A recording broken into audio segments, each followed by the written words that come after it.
Just a reminder to use the raise hand feature if you have a question. Doesn't look like Coach Hunter's on here today, so might have a different first person. Go ahead, Coach. Coach Hunter's at the pool. Like, I wonder how many of these guys are at, like, have these fake backgrounds going. I've been guilty of that myself in Zoom. Thank y'all for getting on here today. Second full day practicing with the entire team. How we're going to operate. We operate this way Friday, today, and then Monday and Tuesday leading into the first day of class is we're practicing all together. Our initial meeting in the morning is Zoom. And then we get together in the IPF, and we have chairs that are spread out. We've got a big screen set up in there. And we spread them out 6 feet apart. And we're able to have team meetings, which the first one we've had since March 12th was yesterday. And then we bring them back in the afternoon, and we're still in split squads in the afternoon. Split squads is when we watch the video. And that's when we actually come in the building. The only time we come in the building is to watch the video from practice. And we still do that in our gold and blue split squads. And the reason behind that is we just don't want all in one position in a position meeting room inside right now. Anytime we're inside, we're wearing masks, but we're still going to separate. I don't think it makes sense for the first and second team people or two people at any position to necessarily be in the position meeting rooms together. For instance, two left tackles, you don't want them in the position meeting because if they go down, if they get the virus, then they're both out. So we keep those guys separate. Positive note to start is last 150 plus COVID tests we did this week have all been negative. So fired up about that. I think that says that our processes are working. By no means am I getting my pom-poms out and cheering, because I think it's the next 2 weekends are going to be critical. And that's what I told our players. And to me, everything in life is about sacrifice. You have to sacrifice things you want. And football has always been a sacrifice. To play football at this level, in the Power 5 levels, takes a huge amount of sacrifices. And now during a pandemic, it's even more so. And so we just talked about being a great teammate. And part of that being a great teammate during this time is, you know, as Clay talks about, is avoiding those 3 C's. And so we've been talking about that a lot. But that's kind of where we're at, COVID related. First scrimmage today, first full tackling session today.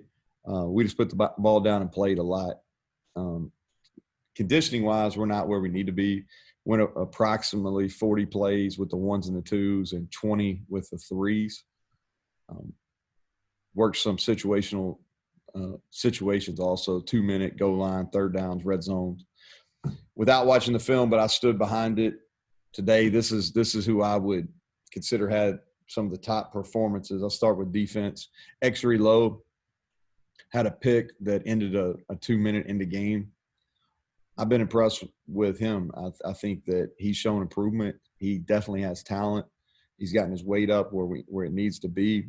He's always, or for the last 2 years, really been one of our best special teams players, and made plays on defense today. So excited about him. Akeem Mesidor continues to show that he's ready to go, and he will be in our rotation when we start off September 12th. Naeem Muhammad is a guy that's played some special teams here last year, had maybe the play of the day on a pick in the red zone. And then Torres Simmons had a sack today. I thought he was active, young guy. His best football is going to be down the road, but thought he showed out today. And then Dylan Tonkery. I talked about him a little bit in our last meeting we had on here, but he's fitting the runs better. He's more comfortable. I've even heard him talk a little bit more out on the field, which is a positive. Offensively, Letty Brown was really good today.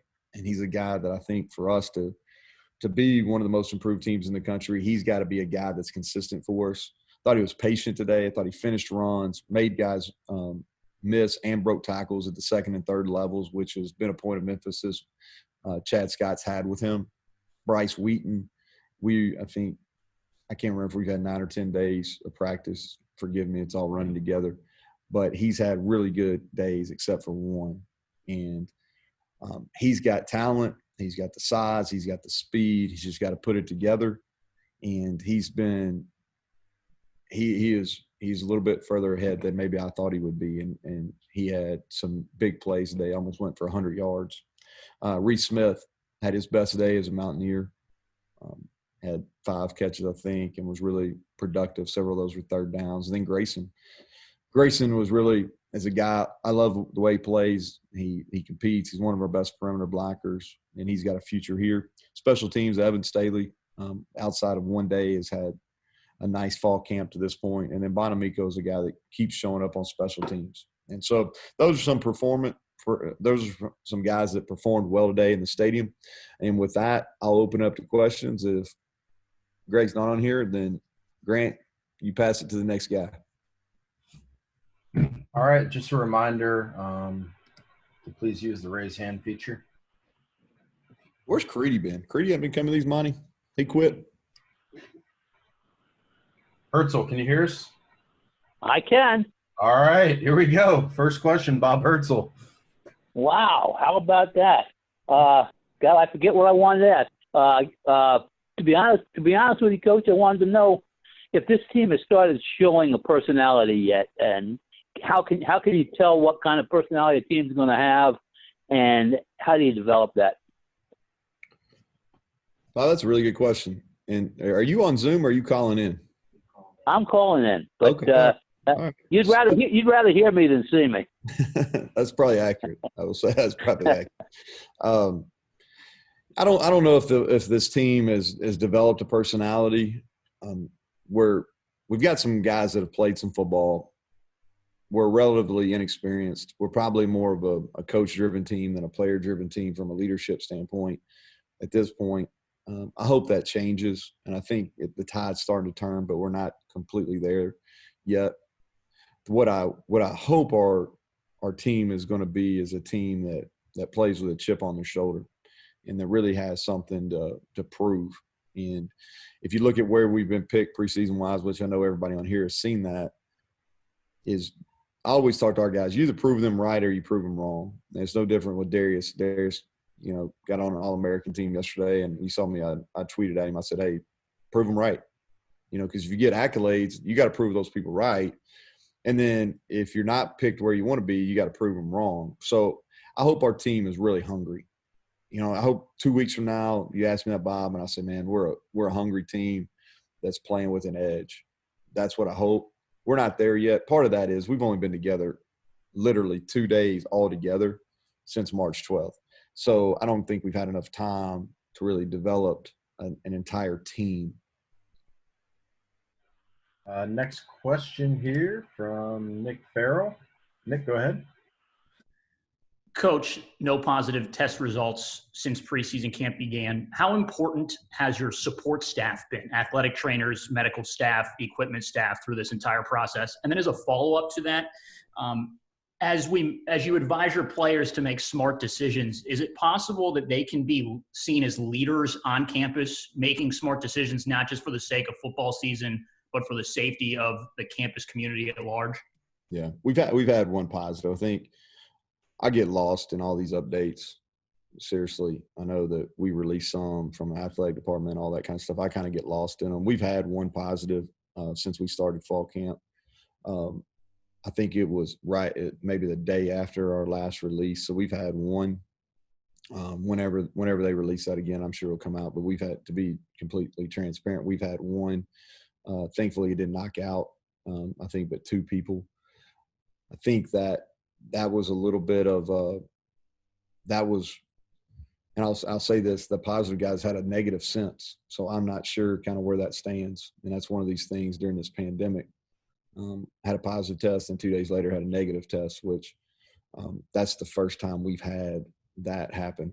So I'm not even sure how that goes. Some of that's, a little bit over my head. I'll say this: I think from what we're doing, even with that positive test, but how we've tried to do our workouts and how we've done our meetings and everything, just the limited number of people that were contact traced with that positive, I think speaks to our medical people, our training staff, and then what our players and our staff are doing. as far as heeding those protocols and procedures we have in place. You know, I hope our student athletes are leaders. I hope our football players are leaders in a pandemic or out of pandemic. You know, I hope they're probably held to a higher standard, which is understandable. There's rewards that go with being a part of the team, being a part of a state university's football team. So I hope we're leaders, you know, even without a pandemic going on, but even more so maybe doing that and making good decisions. And I think if they make poor decisions, it'll be even exposed more so than in a normal situation. Next question here from Keenan. Go ahead, bud. Two here for you, Neal. First of all, how are things going with the offensive line? I know you guys are just starting to really get physical, but you know, how are things developing there? And secondly, you've talked about Bryce quite a bit, you know, since fall camp started. Did you see this coming, or is this kind of surprised you too? Because I know at times he dealt with consistency last year. I think it's just growth by him. He was growing. I think that he handled the pandemic pretty well. He continued during OTA or during the workouts and then OTAs. He's got the skills. He's got the talent. I'm not sure the confidence was always there, but if you look back at last year, you know, he had the game winner against Kansas State, made a couple of really nice plays in the I can't remember if it was a Texas Tech or Oklahoma State game. So you started seeing some signs, you started getting confident, and that's what's happened in this camp is he has made plays, and you can see him before your eyes gaining some confidence. And so I'm not totally surprised. I knew he was going to be a really good player here. I just didn't know exactly when it was going to happen. And he's not to that point yet. He's got to go out and do it on Saturdays in games. But it is, you know, he's shown up several practices. He showed up in the scrimmage today. And my belief is most people, it's not always 100% the case, but most people that perform well in practice and perform well in scrimmages, usually that carries over to the game. And I expect that to be the case with him. So I'm not surprised. And no, I knew it was going to happen. I just didn't know when. What was the second question? Offensive line. Yeah, thanks. So we ran the ball better today. Now, you're always, as a head coach is sitting back there watching, you're always wondering if that's quality offensive line play, quality running back play, or bad defense. And if you don't run the ball well, you're worried about it. Is it really good defense or is it bad offensive line, running back, tight end play? We did run the ball better today. I think the middle of our offensive line is getting better. They've been more consistent, and they should be. You know, Committers played all last year. Chase has played for a couple years now. Mike Brown played a lot last year. So Bryson Mays has been a guy that's played a lot of football here in the last year. So we should continue to make improvements, and we should be better, and we have been. At tackle, John Hughes has had a nice week, which has been a positive. Brandon Yates, Jr., those guys, we got to get them to continue to come, Parker Moore. But I do think the offensive line is continuing to progress. By no means have we arrived, but we are getting better. Next question here from Ryan Pritt. Go ahead, Ryan. Hey, Coach. We've talked a lot about quarterbacks, obviously. I think the common perception is that it's a two-horse race between Austin and Jarrett, but you've been pretty high on Garrett over the last couple of weeks. Is this a case where you're actually looking at three candidates, and if Garrett's not in that conversation, is there an opportunity for him to work into that conversation over the next couple of weeks, you think? I think it's probably too early to say. I'll say this. I'm fired up about Garrett Green. I like the way he plays, like the way he carries himself. So, you can take those future bets. He's a guy you take the future bet on at some point. You know what I mean? Is his time right now? Probably not. But I like the way he plays. But as far as who's going to start the opener, it's a two-man race right now. Could he be a factor if he continues to come to grow? Yes. But I'm really fired up about him. I've known the kid for a long time. To see, the way he competes is special. His leadership capabilities are special. and to see his progression probably over the last 3 years as a quarterback, it's been fun to watch and just how much upside he has. Next question from Mike Kazaza. Hey, Neal, what's going on? Hey, Mike, how are you? I have two for you here.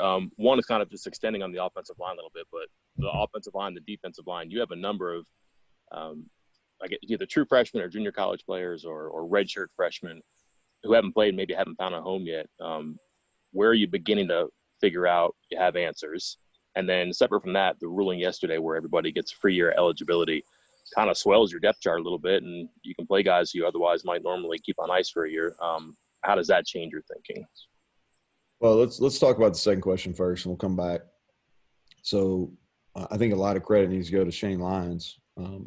I was a big proponent of this as far as freezing eligibility. And the reason being was to just listen to the voice of our players. You know, most of our players' questions during the last several weeks of what was some unknowns, where we really didn't know what our future looked like. We didn't have a schedule, where we're going to play, where we're not going to play. A lot of those questions about eligibility, and I communicated those with Shane. There's a Big Ten player representation, I think 2 from each team. I think a lot of those questions from the players were eligibility questions more so than health-related questions.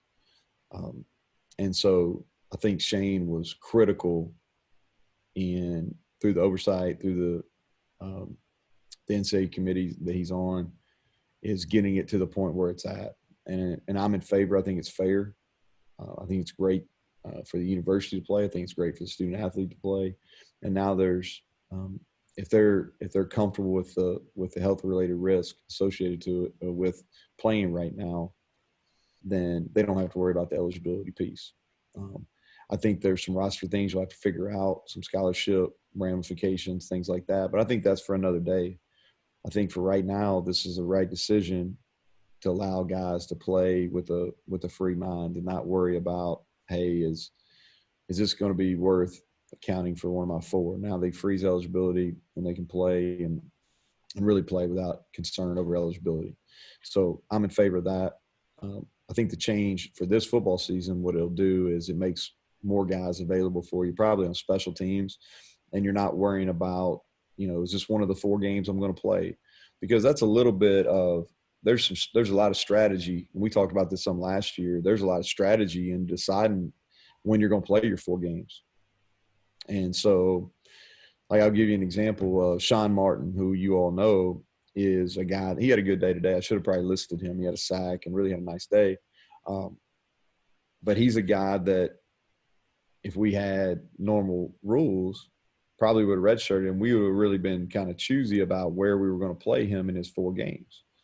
Now he's a guy that we can play and bring him along, and by the end of the year will be a solid contributor for us, but we don't have to worry about that 4-play limit or a 4-game limit. So, and I think it'll really show up on special teams. Some of the young wideouts we have in our program that we'll be able to have more depth on special teams and playing those guys. So I think that those are benefits.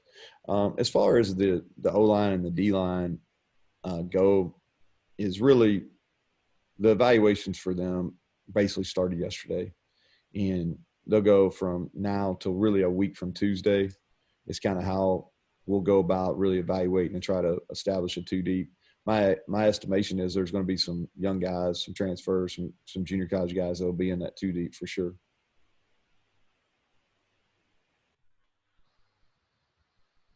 Next question comes from Kevin Kendrick. Go ahead, Kevin. Hey, Coach. Greg's not playing hooky today. It's his daughter's birthday, so he's involved in that one. It's definitely more important. Yeah, he's not skipping out. I'm looking at if you see me looking at my Apple Watch, it's because mine's playing right now. So I get it. Gotcha. You mentioned several different situational things in scrimmage today. Any one of those types of things stand out to you as good, or on the flip side, something that you saw you really need more work on? Yeah, red zone, I thought, and that's a huge area that we're focused on offense and defense, and we did a sudden change there, really simulating a turnover, sudden change, and defense really stepped up and won both of those. held the ones to nothing, missed field goal, and then this twos made a field goal. So really positive defensive win in there. And then in the game, the offensive ones versus defensive ones, we played a situation 2 minute where about a minute 18 seconds ago, the offense had to go the length of the field to score, defense up by 7, and offense executed and scored a touchdown 3rd and 1 from the 1 with like 9 seconds ago. But then the defense came back and made a great play on a 2-point play. We went for 2 for a win, and defense made a great play. So those are some situation type things that we did that worked out well. Next question here from Jared. Go ahead, Jared. Hey, Coach. I was just curious. Obviously, no fans at the Eastern Kentucky home opener.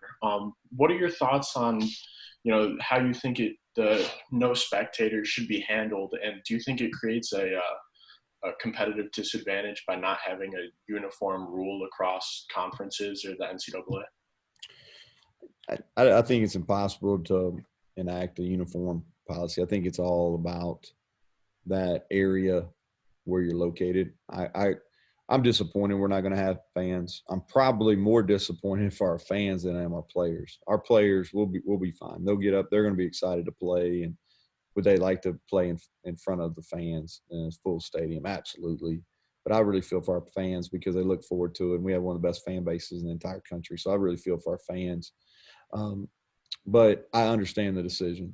I do. I'm hopeful that we can, by our second game, when we play Baylor here, I'm hopeful we can get fans. I don't know what the percentage looks like, but I'm hopeful that we can. I don't have any inside knowledge saying we will, but I'm hopeful.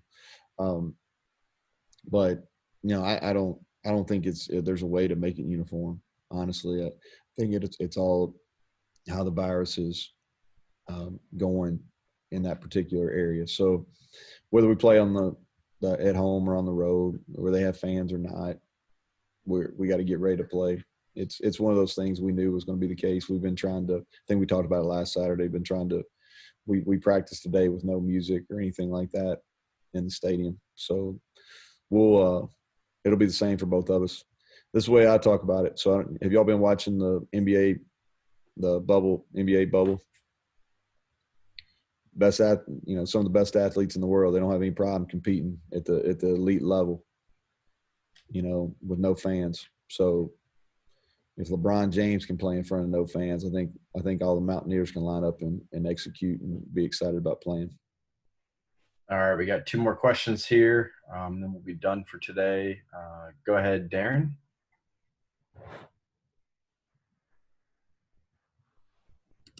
Hey, Coach.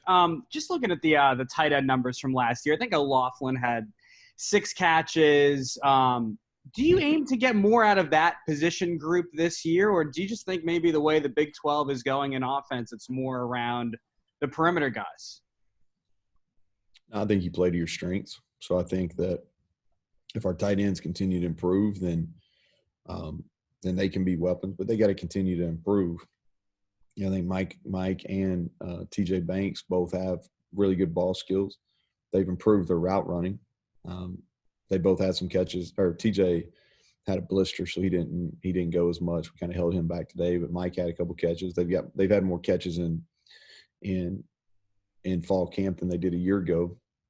So I think if they continue to play and play well, I think a big part of that is we got to be able to run the ball. If you can run the ball successfully with a tight end in the game, then you give them more opportunities in the play action game. And so I think that and they're a part of that. They're a part of making our run game go. So I would like to be able to throw it to them more. That's our hope. But they've got to continue to grow and show they can get open and then make the plays they need to make.